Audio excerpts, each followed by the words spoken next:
తాకట్లో ఉన్న మీ బంగారాన్ని విడిపించి ఆ రోజు ఆన్లైన్ రేటుకి కొంటాం. Sharma gold company.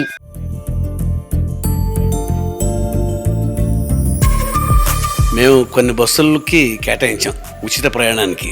Palle Velugu, ultra Palle Velugu, metro, ordinary express. ఇవి ఎక్కడి నుంచి ఎక్కడి దాకా వెళితే ఒక గమ్యం నుంచి ఇంకో గమ్యం వరకు ఆ బస్సులో ప్రయాణం చేయొచ్చు. పేదవారికి సహకరించాలనే ఉద్దేశంతో, మహిళల్లో సాధికారత తీసుకురావాలనే ఉద్దేశంతో, పేదవారికి అండగా నిలబడాలి, ముఖ్యంగా మహిళలకి ప్రోత్సాహాన్ని ఇవ్వాలనే ఉద్దేశంతో చంద్రబాబు నాయుడు గారు, కూటమి ప్రభుత్వం ఈ పథకాన్ని ప్రవేశపెట్టారు.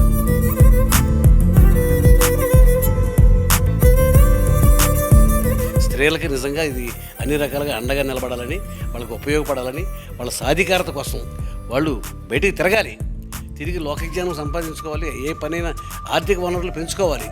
దానికోసం ఉపయోగపడుతుందని చంద్రబాబు నాయుడు గారు స్త్రీలకు ఉచిత ప్రయాణం హామీ ఇచ్చారు. ఇవి రేపు ఆగస్టు 15 నుంచి దీన్ని అమలు చేయబోతాను. జాగ్రత్తలు తీసుకోవాలి. ఇతర రాష్ట్రాల్లో ఎటువంటి పరిస్థితులు అయితే ఉత్పన్నమైనాయో అటువంటి పరిస్థితులు పునరావృతం కాకుండా ఇక్కడ కూడా మనకి దాని జాగ్రత్తలు తీసుకోవాలి. రాష్ట్రం మొత్తం కూడా చర్చించుకుంటున్న అతి పెద్ద పథకం ఆగస్టు 15వ తారీఖు నుంచి ఇంప్లిమెంట్ చేస్తామంటున్న పథకం మహిళలకి ఉచిత బస్సు. దీనికి సంబంధించి ఇప్పటికే పూర్తిగా ఎక్సైజ్ అంతా కూడా గవర్నమెంట్ చేసింది. ఒక పక్క కండక్టర్లకి, డ్రైవర్లకి కూడా సెక్షన్ ఇస్తోంది. మరోవైపు బస్సులకి సంబంధించి బస్సులకి కెపాసిటీ సరిపోతుందా లేదా ఇటువంటి అంచనాలన్నిటికీ వస్తున్నారు. ఒక పక్క కర్ణాటక, ఒక పక్క తెలంగాణ, ఈ రెండింటిలో కూడా ఇంప్లిమెంట్ అయిన ఈ ఉచిత బస్సు మహిళలకి పథకం ఇప్పుడు ఆంధ్రప్రదేశ్లో ఆగస్టు 15వ తారీఖు నుంచి రాబోతోంది. అయితే దీంట్లో అనేక సందేహాలు, అలాగే అనేక ప్రశ్నలు ఉత్పన్నమవుతున్నాయి. దీనికి సంబంధించి వివరాలు తెలియజేయడానికి కోసం ఆర్టీసీ చైర్మన్ ఉన్నారు, కొనకల నారాయణ గారు. సార్ నమస్తే. చాలామంది లేడీస్ ఎదురు చూస్తున్నారు. అంటే వాళ్ళకున్న డౌట్స్లో కొన్ని డౌట్స్ మిమ్మల్ని అడుగుతాను. బస్సెస్లో, ముఖ్యంగా ఉచిత బస్సులో అందరికీ వచ్చిన ప్రధాన డౌట్ ఏంటంటే జిల్లాల వారీగా ఉచితమా లేకపోతే రాష్ట్రం మొత్తం ఉచితమా, ఎక్కడి నుంచి ఎలా ప్రయాణించవచ్చు అనేది ప్రధాన డౌట్ సార్. మేము కొన్ని బస్సులకి కేటాయించాం ఉచిత ప్రయాణానికి. Palle Velugu, ultra Palle Velugu, metro, ordinary express. ఇవి ఎక్కడి నుంచి ఎక్కడి దాకా వెళితే ఒక గమ్యం నుంచి ఇంకో గమ్యం వరకు ఆ బస్సులో ప్రయాణం చేయొచ్చు. అంతేగాని ఇది జిల్లా వరకు పరిమితమా, రాష్ట్రం వరకు పరిమితమా కాదు. ఏ బస్సుల్లో అయితే మీకు అవకాశం ఇచ్చామో ఆ బస్సులో ప్రయాణం చేయొచ్చు. మళ్ళీ గమ్యం చేరిన తర్వాత బస్సు దిగి మళ్ళీ ఇంకో బస్సు ఎక్కి, సేమ్ కేటగిరీ బస్సు ఎక్కి మళ్ళీ ఇంకో చోటకి వెళ్ళొచ్చు. ఎన్నిసార్లు అయినా ఎక్కొచ్చు, ఎక్కడి నుంచి ఎక్కడి దాకైనా వెళ్ళొచ్చు. మరి మేము కేటాయించిన బస్సుల్లో ప్రయాణం చేయొచ్చు. ఆంధ్రప్రదేశ్ వరకు ఎక్కడికైనా ప్రయాణించవచ్చు ఫ్రీగా. ఇప్పుడు ఒక బస్సు ఇక్కడి నుంచి బయలుదేరిన తర్వాత దానికి ఒక స్టాప్ ఉంటుంది. ఆ స్టాప్ వరకు వెళ్ళొచ్చు.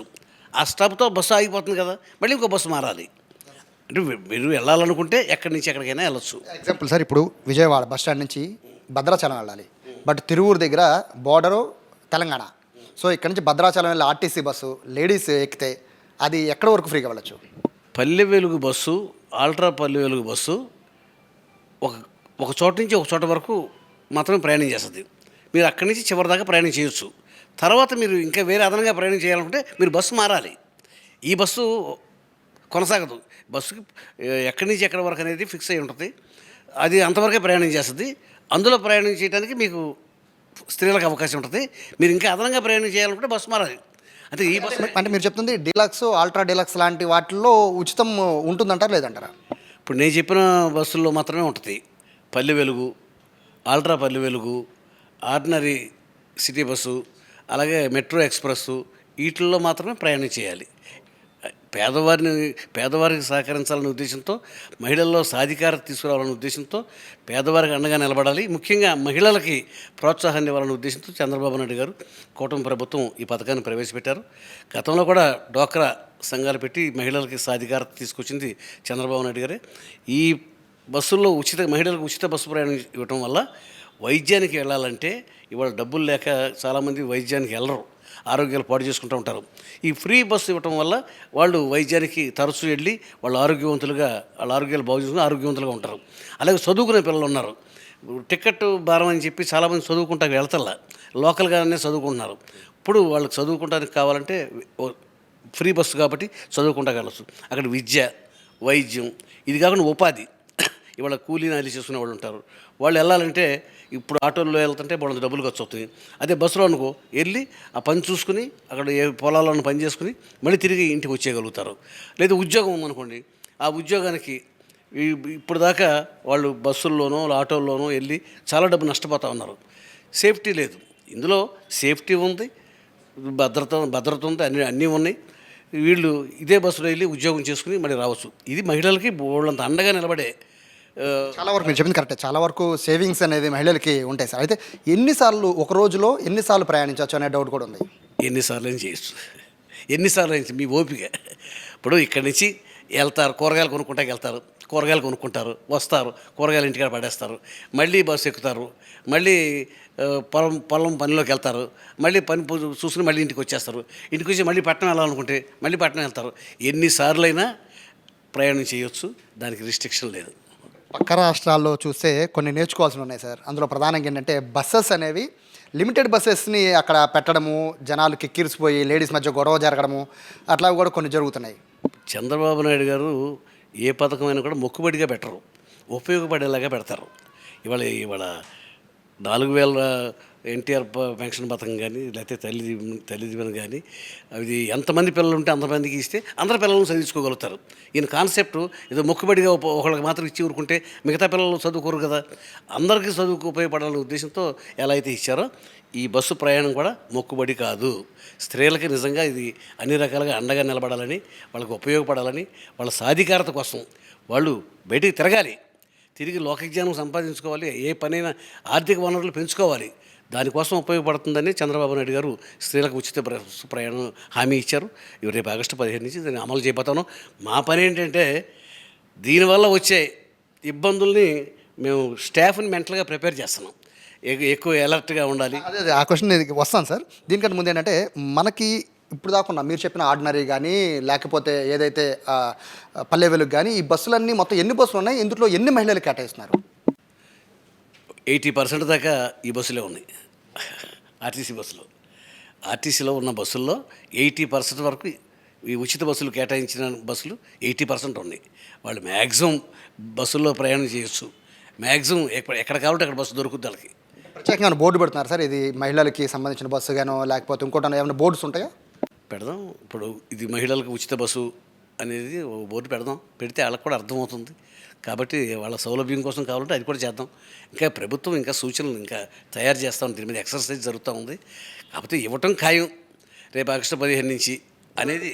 ఇందులో మరొక ప్రధానమైన ప్రశ్న, చాలామంది డ్రైవర్లు అలాగే కండక్టర్లు పక్క రాష్ట్రాల్లో వీడియోలు చూస్తుంటే చాలా బాధ వేస్తూ ఉంటుంది. వాళ్ళను లేడీస్ని కంట్రోల్ చేయలేరు, స్టాపుల్లో ఆపలేరు, ఎక్కేస్తుంటే డ్రైవర్ సీట్లోనూ కూర్చుంటున్న పరిస్థితి, కండక్టర్ దారి ఇవ్వని పరిస్థితి.